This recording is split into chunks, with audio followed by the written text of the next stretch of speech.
Una naranja quemada puede aliviar la tos muy fácilmente. Ahorita te voy a enseñar cómo es que se prepara.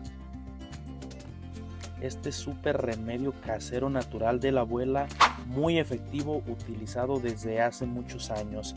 Para esto el ingrediente principal es una naranja, la cual la vamos a poner directamente al fuego. La tenemos que quemar, hay que estar cuidándola, no se nos queme por completo, así hay que estarla volteando poco a poco, hay que estar muy al pendiente de ella.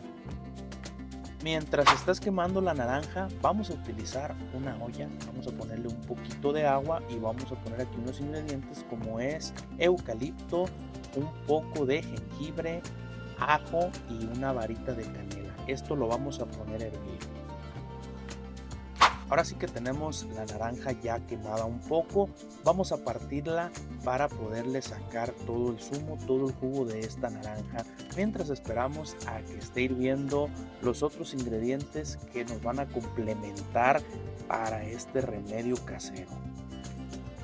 Principalmente la naranja tiene propiedades expectorantes que ayudan a despejar las vías respiratorias. Incluso el hecho de quemar la cáscara nos ayuda a aliviar la congestión o la irritación de la garganta.